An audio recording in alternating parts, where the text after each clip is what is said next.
Bros and O's and heroes. Gonna tell you about bros and O's and heroes.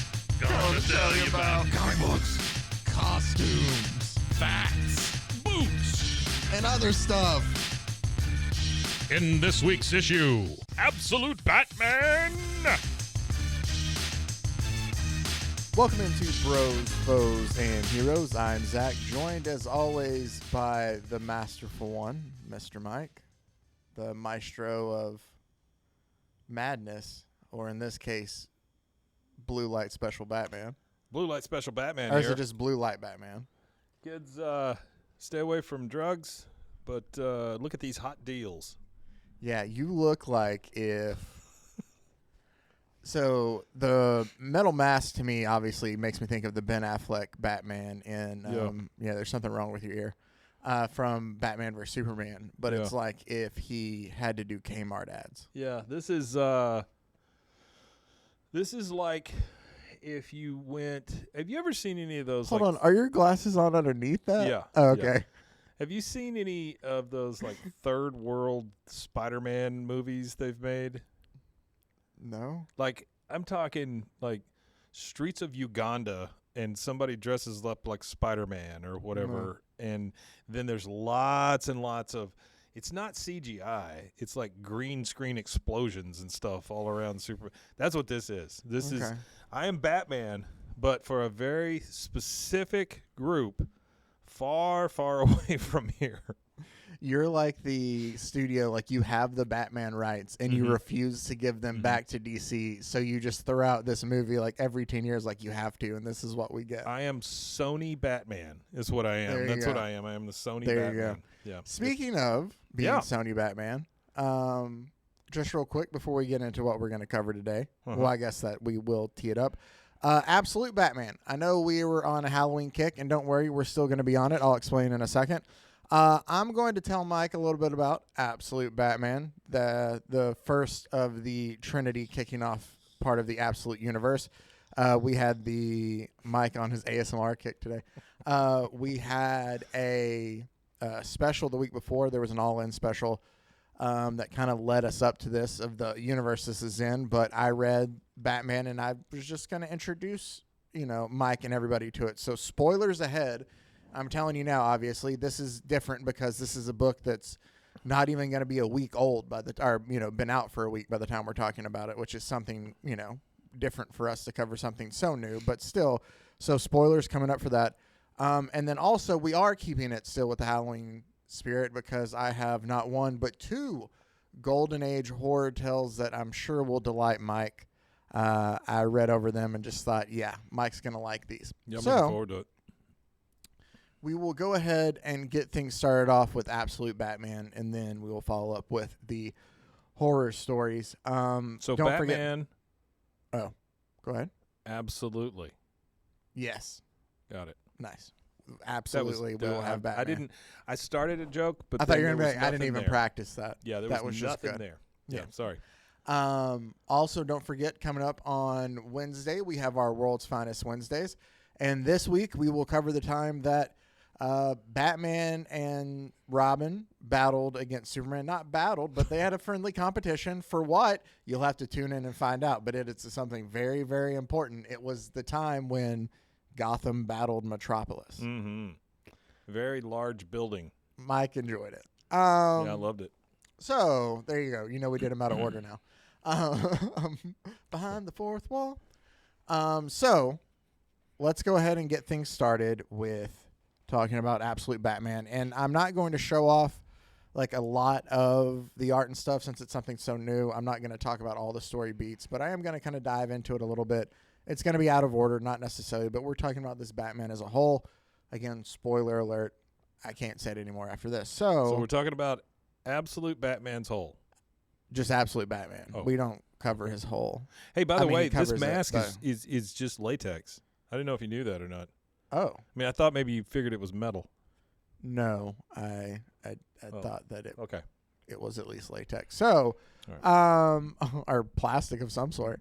Absolute Batman. I don't know. It makes me dizzy when I put it on. I Does don't know it what kind smell? of plastic makes you dizzy, but Well, then let's go ahead and get into this so we can cover all the story before you pass out on us in that mask. We have my Steam Deck's not working. Our Stream Deck's not working. There we go. We have Absolute Batman #1, brought to you by the creative team of Scott Snyder as your writer, Nick Dragotta on art, and I believe and then Frank Martin as well. I think he did the coloring on this. He's a thick-ass Batman with 2 C's. He is. He's a big boy. I'm looking at the size of his thighs. Yeah, he's not that big once we get into That's like too him big. fighting. There's But no for way he the can cover, run. He's a little more pronounced. So, in this world, a couple things to get into off the bat from reading. Off the bat. Alfred is like a kind of counterintelligence agent, like a spy or some sort Like of an MI6 kind of thing? Yeah, in a way. Okay. He has been sent to Gotham to monitor and watch like this new gang that's kind of taken over Gotham. Okay. It's called the Party Animals. The Party Animals. Party Animals. With a Z? No, I don't think it's with a Z. Dang it. I could be wrong. Here, let me. Put a Z on it. I'm looking it up to see if it's with a Z or Well, not. that's how you know whether they're street smart or not, if they end it with a Z. Street smarts. No, it's just Party Animal. So there's there's no plural, just Party Animal. Okay. All right. What a Um, disappointment. Spoiler alert, the Party Animals seem to be led by Black Mask. The only reason I say that is because all of them, as we'll see them later, have like their own black masks that they wear. Do you know much about Black Mask? I don't. No. We'll see how he is in this world. From what I know from like the stories and TV and comics and video TV? games. Where'd you see Black Mask on TV? He was in an episode of Gotham, I think. Oh. One, it was like a cameo appearance, whatever. Yeah.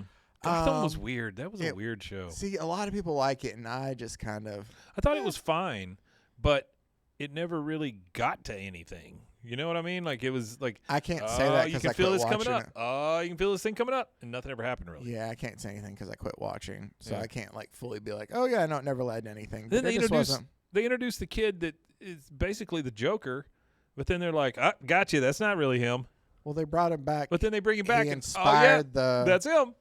He inspired his brother. Or Yeah, third it's one, just yeah. I don't know. That was silly. I don't like Anyway, it. where was I? Oh, so Roman Sionis, I believe. bless I you. wasn't prepared to give you a backstory on Black Mask for some reason.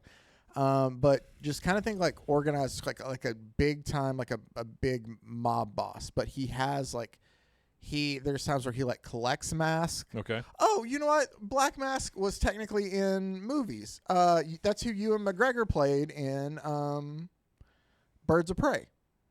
Oh, yeah, I don't remember that. Oh. I remember Birds of Prey, but I don't remember liking it a lot. Oh, I did. That was the movie, right? Yeah, with Harley Quinn. Yeah. and- It was okay. It was all right. fine. I liked it. Anyway, so they are doing I'm not just a huge Ewan McGregor fan, though. yeah. And I don't know why. because you hate America. I don't know why either. It's because there for a while you couldn't turn TV on without seeing Ewan McGregor somewhere.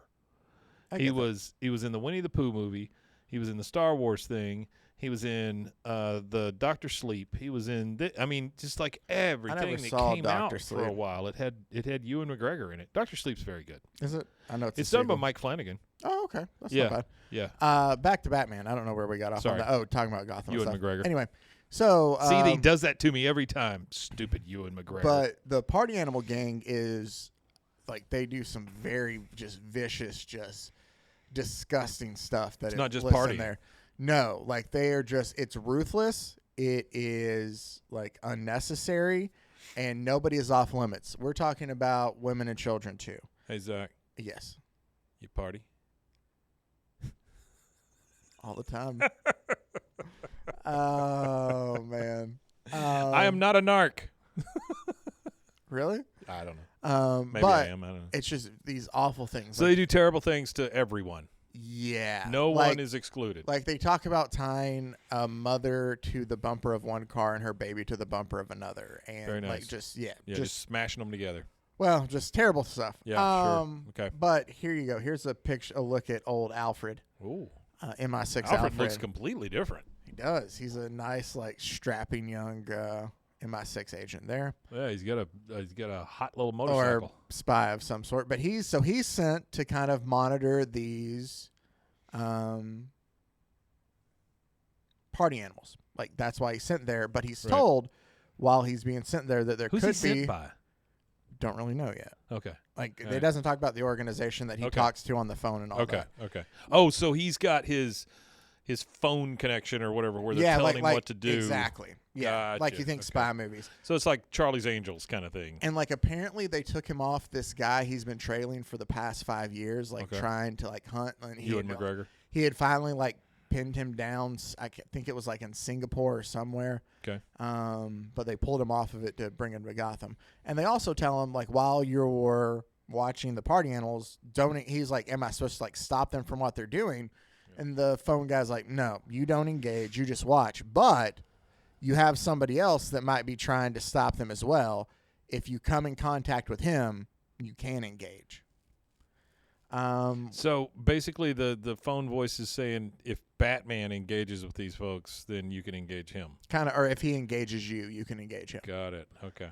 We don't know it's Batman yet, though, obviously. I got you. Yeah. There's also... But, I mean, who the hell is it going to be? We also find out that Alfred has a daughter named Julie in this. Okay. He texts her that he's in Gotham when he gets there, and we're waiting to hear back. What's his last name?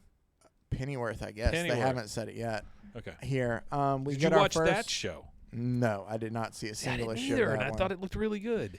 Alfred comes to while he's talking to this is just one little important fact. Mm-hmm. While he's talking to the voice on the phone, the voice tells him, like, hey, we're going to upload, like, locations for you to see the last known locations or places, like, the party animals have been or where they're going to, and he goes down to check his bike because it talks about how dangerous Gotham is. Like, that's the thing. This is a city. This is just a Gotham that is deep in the dumps, and it's just bad. It's more brutal. It's more just like they've lost the city in a way almost. Well, on Wednesday we talked about how they would host the Adult Video Awards. That's this upcoming in the future? Yeah. Yeah, in the future. We talk about that. We do, because Gotham is grittier.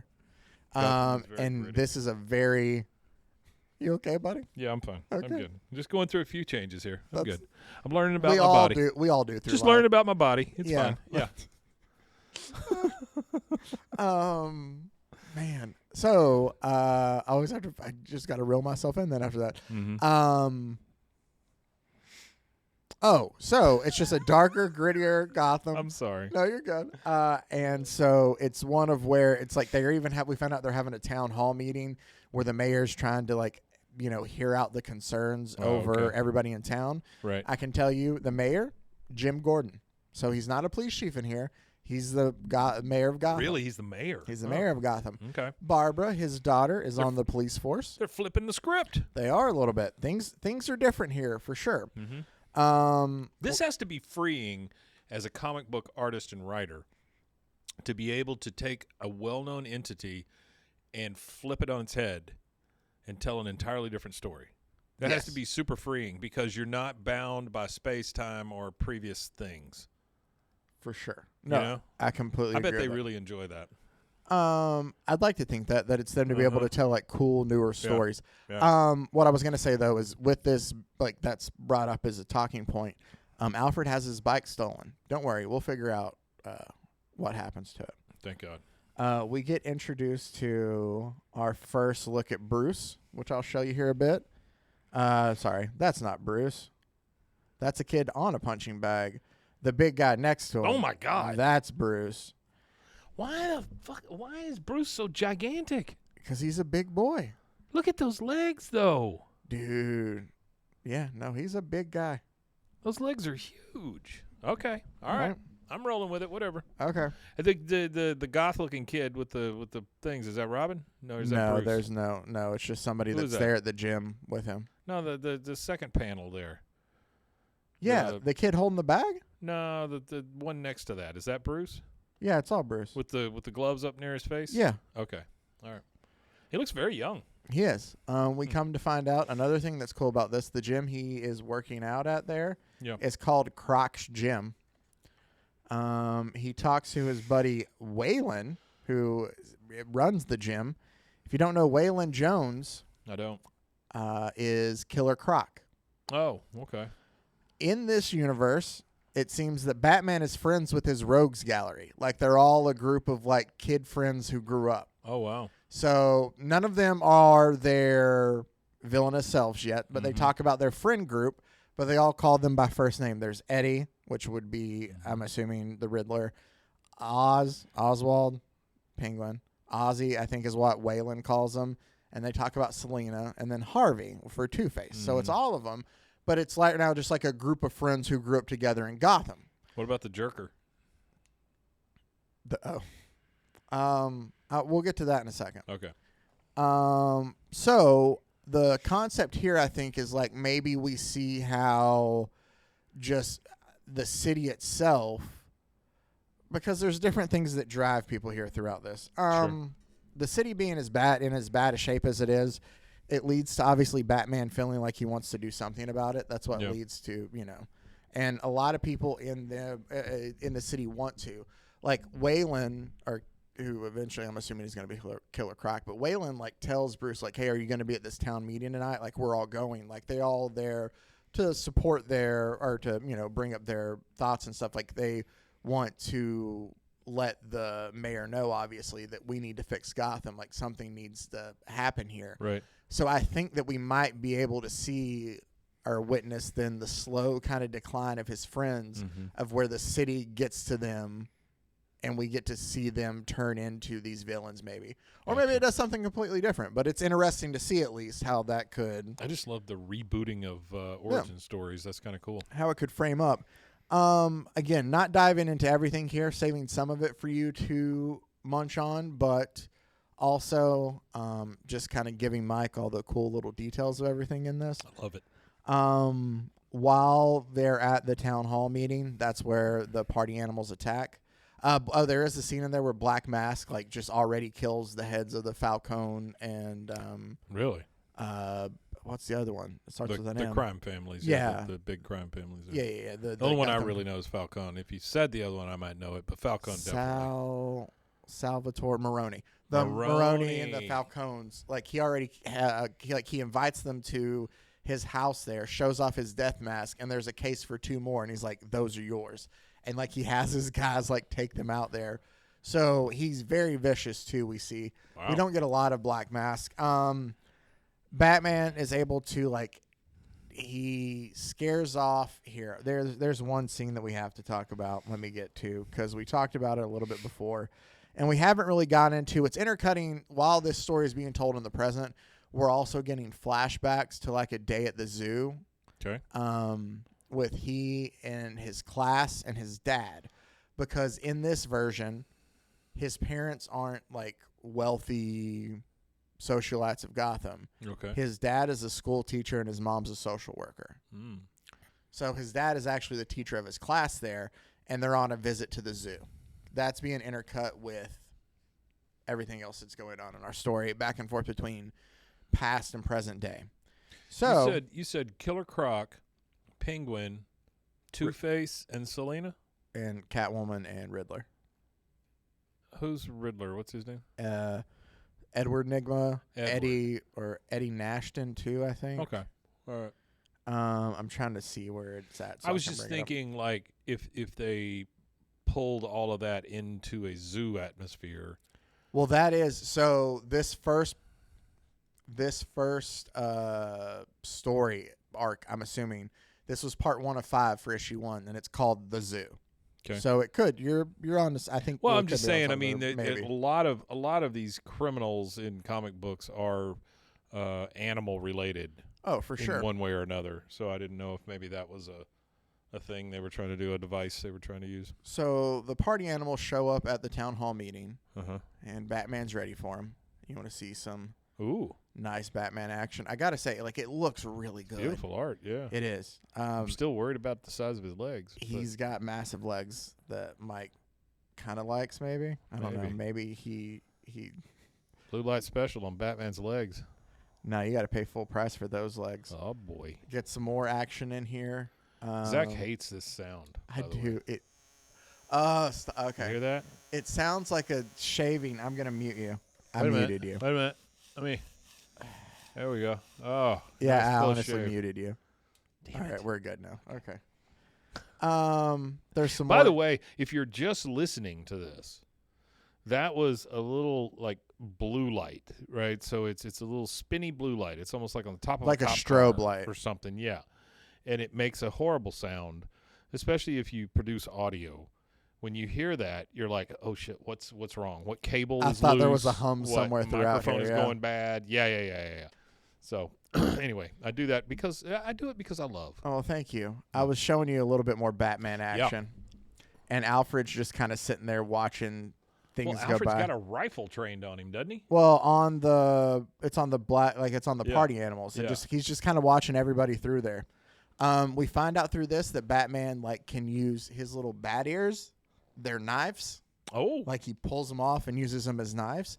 His cape he can use as a weapon. It's like kind of origami like, and it like let me see if I can find.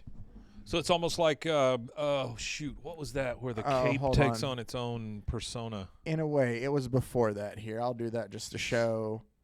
So see, like he's able to use it and whip it Mm-hmm. and like whip it throw good. people with it. Yeah. That's what ultimately leads Alfred to be able to figuring out that Batman is Bruce Wayne, is because the way his cape moved. Oh wow. He won a science project back when he was 10, where he made a model of a collapsible bridge based off the bat suit, like exoskeleton kind of that Da Vinci used, and was able to make it like. And so like Alfred's very smart. He's a very smart detective. Yeah. But so he watches Batman take care of everybody. Oh, here's the part that we got to cover because I know we had talked about it before. Remember how we talked about Batman's chest piece maybe being an axe blade? Yeah. Okay. Well, it for sure is.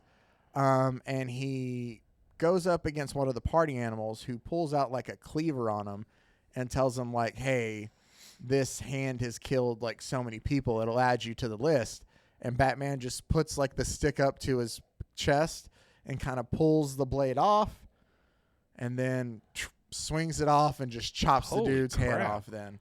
Wow. But don't worry, none of it's lethal. Nobody dies in all this. Like Alfred's actually kind of impressed that he's able to not murder anybody in his whole melee. And essentially Alfred tracks Batman down or Bruce down after he figures out that it's Bruce. We find out though when Alfred's telling us about he figured out it was him with like the bridge design. Yeah. Because what that won him and his class was a trip to the zoo, which is the trip that we've been kind of intercutting in and out with the whole time. Uh-huh. And that's where we get kind of what we think is going to happen with he and his dad there. And there's like a shooting incident that's happening at the zoo. And Thomas Wayne is still shot at the zoo, but what he's doing is he's ushering the entire class in to the, what would you call the place that houses bats? So like the aviary, it is. I think it is an aviary or like an enclave of whatever. But that it's kind like of stuff, the separate rooms that has all the nocturnal animals. Like, yeah. at the zoo. Yeah. Thomas has ushered his whole class in there, including Bruce, and he tells Bruce, no matter what you hear, don't open the door, and he like closes them in there. So, in this world, not both of Batman's parents are dead, just his dad. Okay. His mom is still alive. Also, his mom is still alive. His mom is still alive. We find out that Batman is the one who stole Alfred's motorcycle. Okay. He also shoots him in the face with a shotgun. But nobody does. Well, he modified it. That's not a real word. Alfred's shotgun. But yeah, no, nobody dies in this. Okay. I mean, except the people that the party animals are killing. Mm-hmm. And then I'm looking at my notes to make sure I went over everything that was in there that I thought of. Yeah. The last thing. Go ahead. Can you tell me about the bat logo on his chest real quick? Like what about it? Why is it so big? I don't know. It's huge. Yeah, it's massive. But like, it's thick. It's not like just it's not. I don't know. It doesn't go horizontally large. It just goes up and down. It's vertically large. Yeah. It's weird. I don't know. It's almost like somebody took a big black marker. Nick Dragotta's art looks fantastic through this whole thing. Like, I think the art is cool. It's just the logo is so far from anything I've ever seen. Yeah. So our epilogue, just to close this out to end issue 1, and then we're going to get into our 2 quick Golden Age horror stories, is we are then, like, Alfred's talking to whoever's on The Voice, and he tells him, like, hey, next time, like, I'm going to get this Bruce kid. Like, you know, he got one on me. Because Bruce ends up, like, escaping Alfred again later to close it out. Okay. And he's like, you know, we'll get him next time. And he tells him, all right, just stay focused. And for what it's worth, your old target, we lost him somewhere in the Philippines. He's in the wind. And, like, Alfred's like, you lost him? Like, 5 years I tracked him. What do you mean, like, you lost him? He studied with Henry Ducard in France, and then he killed the poor guy. Like, and while he trained with the League of Assassins, then he killed them. And now he's in the wind. Like, all this work I've done and this high-threat target is gone. And we see in Manila, like, this plane getting ready, and, like, one of the pilots is talking to the other one, and he's sitting there, and he's like, so just sir, nothing else? No Mr. this or that? And the guy's like, nope, they're all fake anyway. Jack, Arthur, hell, even I don't know his real name. When you're one of the 30 richest men on the planet, you can be whoever you want, I guess. I think he'd want to be. Think he'd want to be my rich, generous best friend. So this is like the he's Joker. making a joke, yeah. And This is guy, the Joker. And the guy tells him, "Don't do that." And he's like, "Why not?" And he's like, "Don't make jokes around him." He's like, "Don't you hear? Like the guy never laughs. That's why they call him the Joker." Oh wow. So, yes, we do have the Joker, who is going to be. Here's the thing that is kind of interesting. Now you have a supervillain with a lot of money. Mm-hmm. And a guy who is apparently trained with the League of Assassins and with Henry Ducard, who's the guy who trained Batman in some of the old previous ones. And I do love that they go Jack, which is, they call him Jack Napier in previous like accounts, like The Killing Joke and stuff like that. That was his name. Arthur. Well, I think Jack Napier was the name of him in the Michael Keaton Batman, wasn't it? Yeah. Or it was something. Yeah, it might have been. I think it was Napier. Yeah, but it was Jack. Still was because it was Jack Nicholson, Jack Napier. Yeah. And then Arthur, which is Joaquin Phoenix's Joker's name, Mm-hmm. but it just brings up like he goes by a lot of names, but he can use whatever he wants to. So there you go. That was Absolute Batman. You should go check it out. I'm going to pick up issue 2. I didn't know what to think at the time, but after reading it, I am totally down for it. So no, that was very cool. Let's go ahead and get into, these are the ones, Mike, that you're going to be like, what? But it stays in with the Halloween theme. Our first one that I have my notes here that I have from Crown Comics. Mm-hmm. Crown Comics. Proudly distributed by R.C. Cola. In 1945, publisher was McCombs. It was McCombs Publishing. We have McCombs? Ghost. No, you still on the Spurs? Maybe. It's Ghost Hunter, whose name is Graves. Graves the Ghost Hunter. Right, by B. Chrysler. What we have here in this story, Mike, is some good old 50s Golden Age public domain horror stories for you. So Graves is there in his night outfit, I guess if you want to call it that. And a guy comes to the door and tells him, like, hey, I got this, and it's a threat signed with the cat's paw. And Graves tells him, I wouldn't worry about it. It's probably just somebody playing a joke. Go home, go to sleep. And he's like, okay, if you say so. And he just grabs the note. We don't know why this guy goes to Graves in the first place. He just shows up, knocks on his door. Hey, I got this note. And it's a threat signed with a cat paw.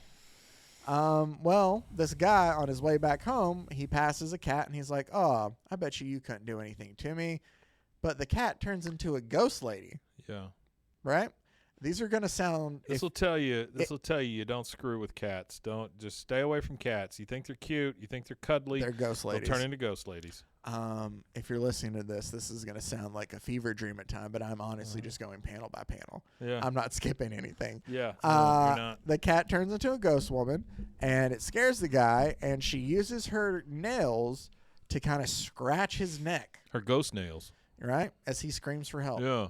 So the next morning, his hat pops off. He's so excited. I don't know who Graves is. If it doesn't explain, it just calls him a ghost hunter. Who's Graves? I can't believe that in 45 they have a ghost hunter on the local police force, but for some reason he is talking to officers, and officers are just telling him everything about this case. We don't know where this is or anything like that, right? No. Okay. No, we don't find any of that out. This is his first appearance. This is Crown Comics #1. Oh, okay. You got to get people in with the story, Mike. Yeah.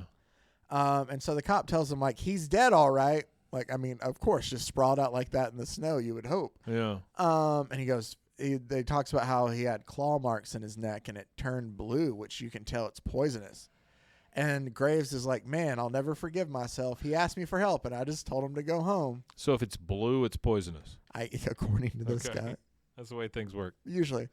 So he goes, he tells him that the name on the wallet shows to be Charles Wright, the banker. Not the banker. The cop takes him over to Charles Wright's family and his brother Claude Wright and Claude's fiance, the Nantucket Wrights. Yes, and Claude's fiance, Miss Grant. While they're there, like, Claude's trying to tell him about his family history. He's like, this isn't the first violent death in my family. And he tells him, like, I think I'm going to be the next victim. Like, he's worried about that. This is not the first violent death in my family. It says it is not the first violent death in our family, Mr. Graves. Wait till you read the family history. My God, all of these violent deaths in your family. But it tells him, like, they're like, my dad, my father was killed in India in the same manner. Like, he was clawed to death. They just blamed it on some cat. In India. My mother was run over by a bus full of veterans from the Great War. No, that was driven by a cat. My sister was a cat. She was the one murdering us. Well, that's never been proven. But so Claude tells Graves that he thinks he's going to be the one that's next. And Graves looks out the window and notices that there's a cat walking that's not leaving any footprints. Okay? Ghost cat. He's like, huh? And he goes outside to see this, and he finds a note. And the note says, no one in your family can escape punishment.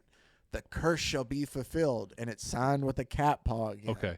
If we get to the end of this and the fucking cat is writing these notes, I'm gonna have a coronary. There's gonna be a lot of violent deaths in my family. Oh man. Okay. Well, get ready. Meow. So, Graves kind of tells him, the cop comes back. Yeah. And the cop came back the very next day. And the cop tells him the poison that was used was something that witches used to brew back in the Middle Ages. Not witches. Hasn't been used in centuries. Just think, I want you to think about this for 1 second, Zach. Okay. A cop comes to your house and says, Mr. Graves. Yeah. Well, number one, that's not your name. Yeah. But Mr. Graves, the poison that was used, it's an ancient witch's brew. I mean, what would you think? Were you drinking on the way here? That's what I'm saying, right? I mean, it's just, you're an ancient witch's brew. Yeah, that's what the. Oh man, that's funny. You smell like wood grain alcohol, officer. But he tells him it hasn't been used in centuries, and he goes, "That's interesting. I suggest you search the rest of the grounds thoroughly, like." Because he doesn't tell him about the note. He's like, I'm not going to tell him about the note till I read this family history. Yeah, I'm not going to. So he opens up the family history, and I love this on the page. It just says, the curse on our family began in 1745 when Harold Wright, a judge in North Salem, Massachusetts, passed sentence on Agnes Harrington to be punished and burned at the stake for practicing witchcraft. She proclaimed a curse on his family unto the last generation. That is exactly why I asked you if we knew where this was. Because I thought, well, the only place at that time that you could have a ghost hunter on your staff would have to be Salem, Massachusetts. In 1945? Well, I'm just saying that makes more sense. Here's the thing that I didn't know. Well, it makes more sense if you said, Lubbock, Texas, you know. I mean, there was a guy in 45 that could see ghost cats. They could have made ghost cats. They could have made up any place for it to work. Well, but I'm saying at least Salem gives you a little spookiness. The thing that I didn't get is the Salem witch trials happened in 1693 to 1694 or around there, I believe. Okay. This happened in 1745. Well, I'm sure that it still happened, but I feel like it. Witches take forever to burn, Zach. Okay. My bad. They're like a very dense wood. They take a long time to burn. While 40-ish years. Yeah, I just spoiled part of it, but oh well. Ah, While he's I didn't see it. reading, that's fine. While he's reading the family history, whatever, we'll just go back to it. Wait, and whose family history is this? His? No, Or the the other guy? Wrights, the other guy. Okay, all right. Right, Cloud Wright. It's really handy that he's got a book just sitting around with his family Here's history. my in it. family history. Yeah. So the ghost appears while he's reading the family history, and she leads him somewhere. Where does she lead him? To Miss Grant, Claude Wright's fiance, dead. And she's been scratched on her neck, too. That's right. This lady, it says a few minutes later, but how? We were all in the house. I'm next, is what Claude says. He thinks he's next. Poor Claude. And Graves is trying to figure out what he can do. But we see that Claudia is the last of the family. Or Claudia. Claude is the last of the family when he dies. That I means really thought you my were gonna curse say is it's Claude and Claudia. No, it's Claude and Miss Grant. Okay. We find out that if Claude's dead, then that ends the curse that Agnes has against the family. There you go. Done deal. Well, so Kill that fucker. if you're Agnes, that's what you do. I'm just saying. Agnes like, it's off this fucker. We'll be fine. So, Graves goes home, and he's like, I'm going to town to continue the search. You continue to search the grounds. And he heads And home. not tell anybody about anything I know. Yeah. Oh, later, Graves returns to the Wright library. Never mind. He's still at their house. And as he sits down, the cat appears, and he anticipates that she's there to kill him, too. Sure. Because he can't find, he's looking for his disintegrator to take care of her, and he His can't find it in disintegrator? time. Yeah. Yeah. Yeah. He's looking for his disintegrator at somebody else's house so that he can take care of this cat ghost. Yeah. This all makes When you perfect say sense. it like that, Perfect sense. you're following along perfectly. Look at the ghost like caressing his face. No, she's scratching it with her claws. Oh, okay. But he can't find it in time as she scratches his face, which is poisoning him, just like she's Like done old witches. everybody else.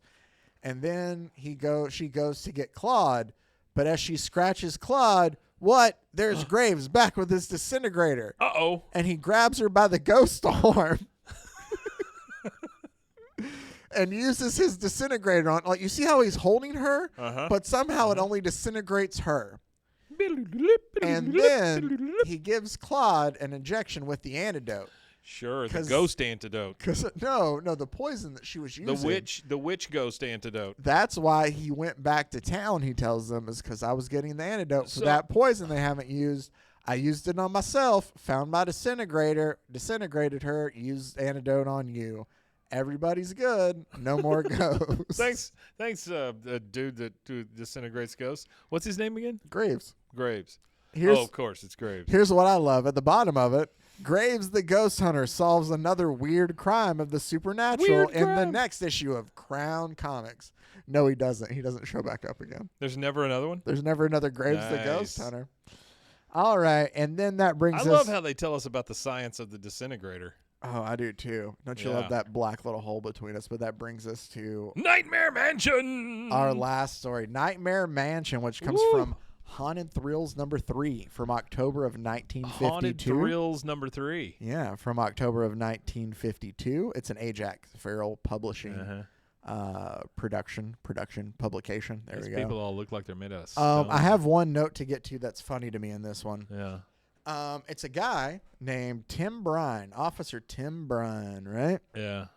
They talk about how that he was on in years, so he's an older officer, and he had been assigned to a quiet patrol until one night, as he's out making patrol, he comes across a guy who looks like he's been scared to death, Oh, right? Just all the fear out of him, but they don't know, like, what's my worst happened. nightmare is that getting scared to death. It is. So he calls it in, and they come and they pick up the body, and he goes, "What do you think did it?" And he's like, "I don't know. That's the coroner's job." But Tim Call Graves. asked the guy there. Yeah, he goes, "That's the coroner's job to figure out." But I'll tell you, I've seen plenty, but this one's special. Not a drop of blood left in him.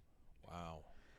And so the Brian's grim discovery was entered into an open file, subject to further investigation. It says. Sure. But that was only the beginning. Within 2 weeks, it happened again. So this starts happening in that same So little another area. person, blood all drained. Yep, same place. Okay. All right. So the higher up says, "I want to see Officer Brian," and he's like, "All right." He brings him in, and they're like, "Brian, like, no one can figure out what's causing any of this mess. Do you have any idea? And Brian goes, yes, sir. I mean, it would sound foolish, but there's this place. And he's like, and I know, and 'tis a known fact, sir. 'Tis. Yeah, I guess they're trying to make him sound a little Irish, probably, that a cat fears not, but the haunted, sir, ghost. He talks about like it's known that cats are afraid. I just realized these are both feline related. Goddamn cats. Yeah, and we had Selena kind of in Catwoman at first. Yeah. It's a cat themed episode. It's a cat show. He goes, but there's this place, like it's the cats. Like there's a spot near my turn, and the strange thing is like the cats will never go there. Like it's got to be something like just ghostly over there. And of course, everybody ridicules him for this. I told you why I don't trust cats, right? Because why? They shit in a box in your house, and you have to empty it. That's insane. I wouldn't do that for my grandfather, you know? Like if my grandfather took a shit in the house, I wouldn't be like, well, that's just the way it is. I'm going to take this out now. Oh, man. Right? Yeah. No. What other animal just shits in your house and you're just like, oh, okay. Well, I mean, like dogs have accidents sometimes. They have accidents, but they don't actively shit in your house. You do. It's my house. Well, I can shit where I want. It's my house. I'm just saying, like it's on the deed. You go inside in the bathroom, but I don't know if you have a box with kitty litter that you would make your grandpa use. Then yeah, there's a lot of other things about. Yeah. There's a whole industry built around the fact that you can buy a box where a cat will shit in it, and then you empty it with a little shovel. That's an industry. It's an entire industry.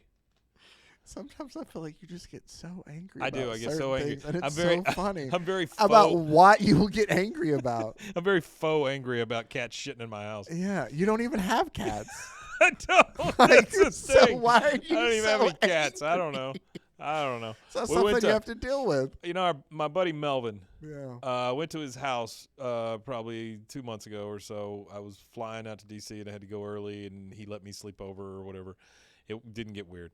But this time they have all these cats. Okay. They have one cat that's one of those Maine Coons.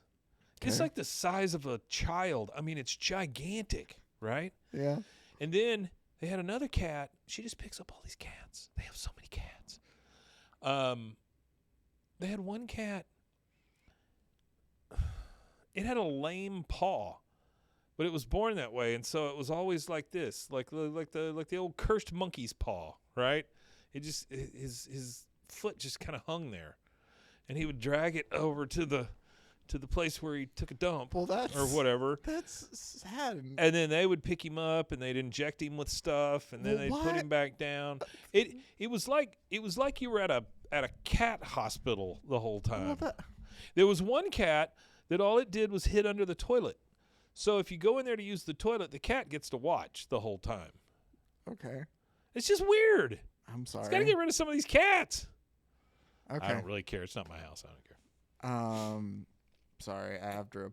You do this sometimes. Oh, you're fine. Now I am responding to a message. Responding. Yeah. All right. So. Is it your wife? It was. So I needed Good. to reply to that. You have to respond. Hey, if there's anything I can tell the comic book community out there, is always respond to your wife. Always. That's it. That's all I got. Yeah. And don't let a cat shit in your house. Unless you own a cat, and then that's totally fine. Don't do that either. If you own a cat, it's even worse. Anyway. There's so many cats. So. I'm just saying, you go outside, you can't swing a dead cat without hitting a cat. Well, that's. All right, so what do we got here? It's the ones you keep just swinging out there, Mike. Well, you need to stop doing that. Swing dead cats, yeah. So, this took a weird turn. Yeah, I know. Spooky. It's spooky. Everybody makes fun of Officer Tim Bryan. Yeah, they should. Because they're like, no, Brian, let's have the cat solve the case. Yeah, you dumbass. And then he's like, did you hear? Like, he's lost it. Got it bad. Yeah, Brian's got banshees. They're all laughing at him. Brian's got banshees. And it says, and finally, the inevitable happens. What do you think the inevitable is, Mike? He comes in. Well, you can read it there. He goes, I wanted to discuss your retirement with you, Timothy. Oh, my God. Your pension is forthcoming. And he's like, yeah, all right. I filled these papers out.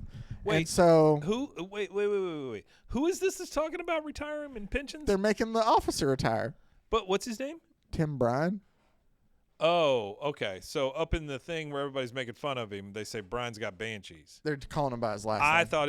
I thought his name was Brian. I'm sorry. That's his last name. Yeah, I got you. So his Not name his is Tim Bryan? Timothy Bryan. So he has 2 first names. Yeah, don't worry about it. They forget that halfway through. So he's a serial and then killer. they correct it later. Oh, okay.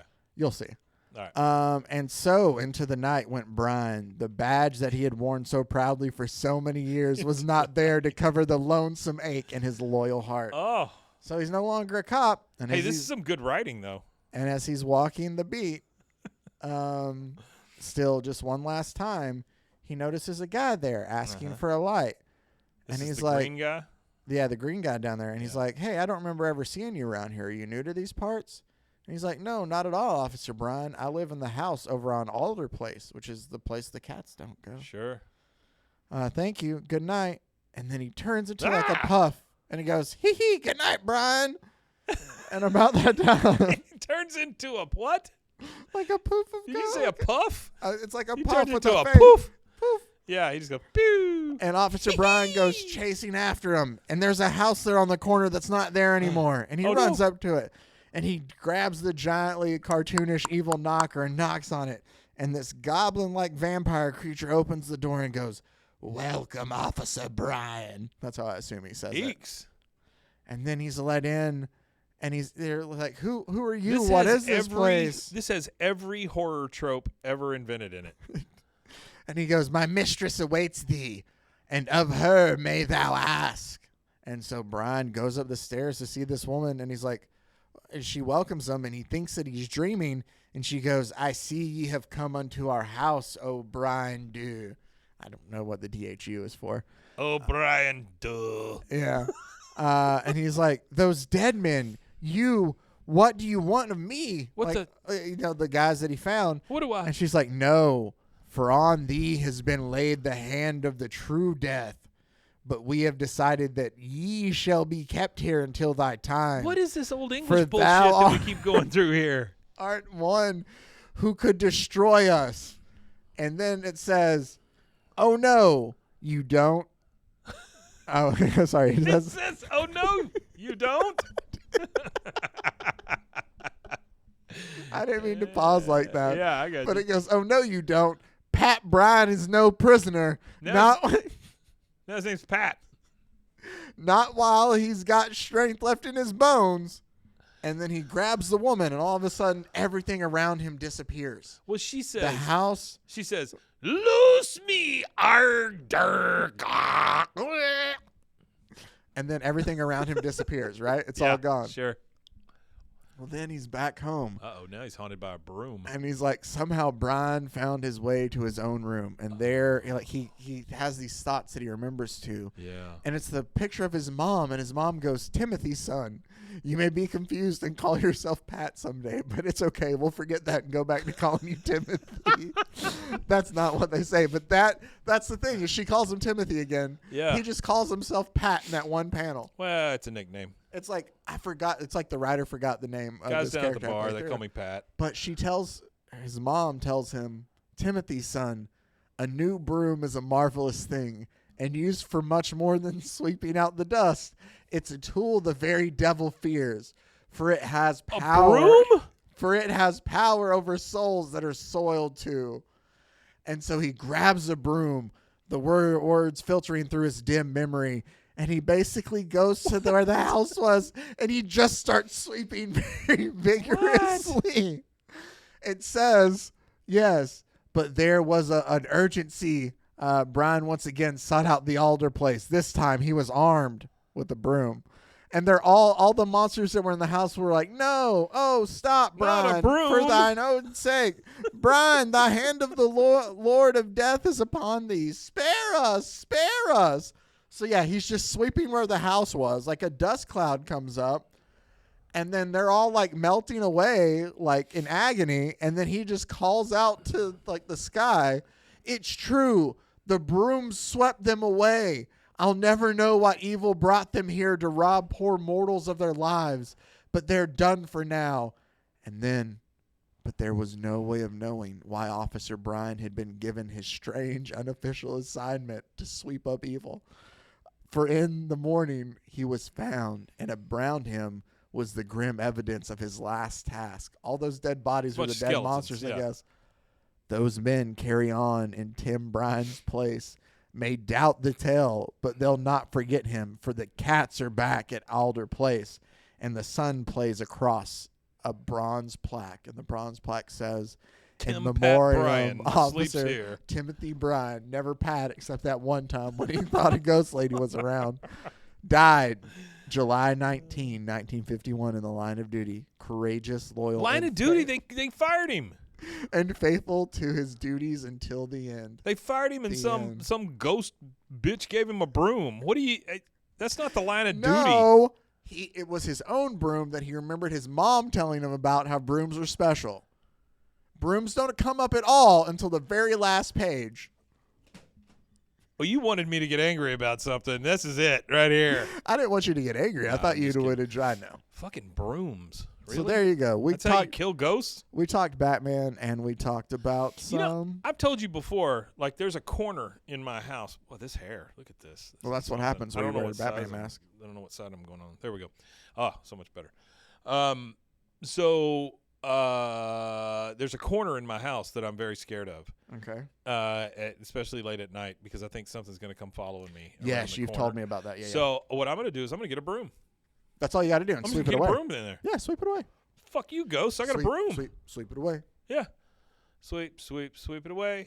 Evil So goes there you into go. The trash can. We covered Absolute Batman and a couple of Golden Age horror stories for you. Boy, those are weird. And funny, I thought. They said, "Here you go, That's what I was buddy. You going got for. 6 pages. Fill it with whatever That's the hell you essentially want." what they were. Yeah. I don't know. I found them entertaining and like the. Oh no, they're entertaining. Why They're do you just hate batshit everything crazy. That I do. Well, yeah. I mean, like the guy's name's Tim, Pat, Brian, whatever. The ghosts mock him in Old English. Then his mom appears, who's been dead for many years. Reminds him that he has a broom. He sweeps the room and then dies. Yeah, That's the story. You basically got it. Yeah. Yeesh. Okay. I'm ready for the sequel. Yeah, me too. Broom 2. Ghost This time it's Broom personal. 2. Tim Pat Bryan's all in. Tim Pat Bryan comes again. So there you go. That's this week's That's issue great. of Bros, Foes, and Heroes. And I don't want anybody to think that I didn't enjoy those. I enjoyed those quite a hated bit. every They were minute of great. it. No, they were great. He hated every And it minute put of me in a spooky mood. And now I'm going to hand out nothing but Swedish fish to all the kids. That's just kind of a. Isn't that weird? I put That's a you weird in thing to I say, feel like right? I put you in a bad mood. I had 6 pages. I'd filled them. Fair enough. Yeah. But next week coming up, I'm telling you, we're still going to do Swamp Thing, so you can look at that. We'll have more World's Finest. We'll have another week after that of spooky stuff, and then Mike and I are going to prepare for things where we're going to get back on track with some weirdness in November. And we're going to record ahead because I have a little one on the way. So do? We'll see how that works out. Yeah. So do you want to talk about that at all? I mean, we can just a little bit, yeah. You gonna have a spooky baby. I am gonna have a spooky baby. Halloweeny spooky baby. Yeah. So. Little Jack. Yeah. Little Jack's on his way. Yeah. That's So, awesome, man. Congratulations, by the way. Thank you. I appreciate that. Yeah. So Buy a broom now. I'm really stoked about that. But so we gotta record ahead. That's kind of why we're even though out of order. Yeah. We're trying to get ahead a bit. So if these seem out of order, or I start talking about the World's Finest that hasn't been aired yet, then you'll know why. Yeah, exactly. I'm old and I get confused. And he easily throws me off because my ADHD is strong all the time. That's more about just you and I just bullshitting back and forth. And That's true. I always enjoy this, man. I think you think I don't sometimes, but I really do. It's a chance for me to just kind of not think about things.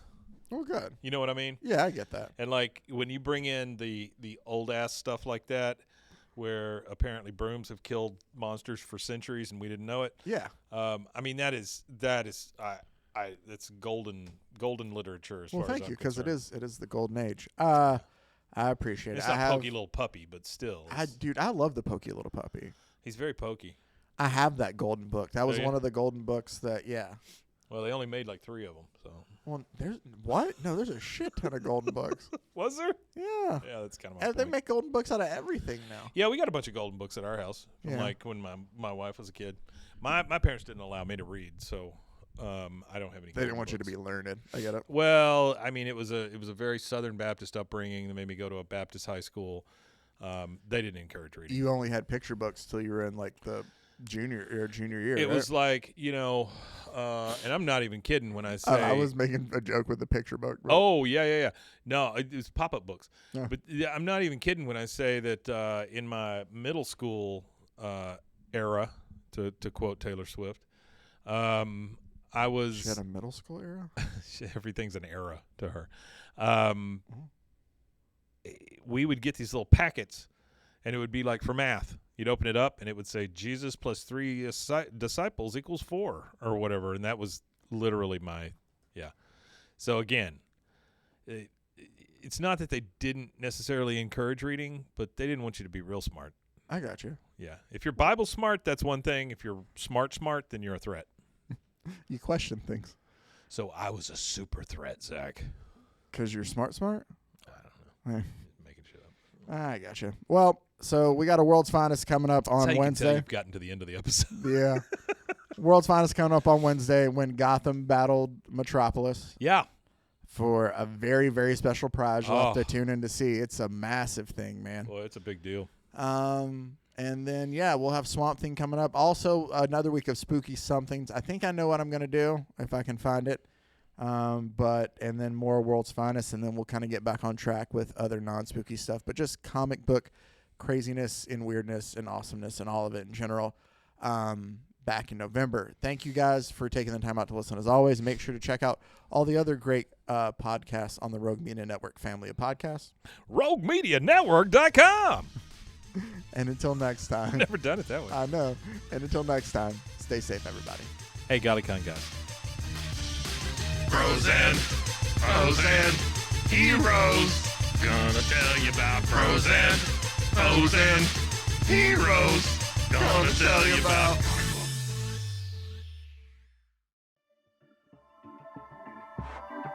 This has been a Rogue Media Network production.